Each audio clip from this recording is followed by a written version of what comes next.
家己当招渔人码头，因为设施较旧，加上这个所在地层陷落，清水区一直拢无开放。也毋过县府即马经过2冬的整修，按算要伫过年期间来开放啊。这嘛会当互附近的店头店家过年时有生意通做。渔人码头外口的工人无用做最后收尾的工作。嘉义县东石乡的渔人码头第一阶段整修工程已经完工，这个消息，互边仔做生意的店头，有人是感觉真欢喜，嘛有人感觉会当更较好。就这个光这个步道这个设施，没有让什么让人家觉得想要多看一眼、多看一眼的感觉都没有，所以钱应该是花在比较有价值，让他感觉有价值上的。较水啊，较水嘿，加一寡绿化拢有啦。 甲之前比起来咧，哦，差真济哦。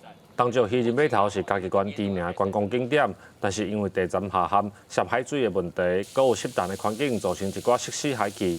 嘉义县政府为去年开始来整修，目前囡仔耍水的所在，搁有关海的步道，拢已经修理好势。喷水的设施有36个不同的一个款式，然后呢，提供小朋友更舒适，然后更安全的一个选择。然后呢，它的整个合体的步道呢，也全部都重新整建，包括它的路灯，还有它的座椅，都全部更新。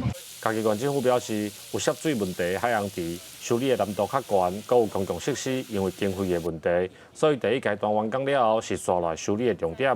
附近店头就讲，希望赶紧来完工，互渔人码头的观光客会当愈来愈多。记者林慧婷，嘉义报道。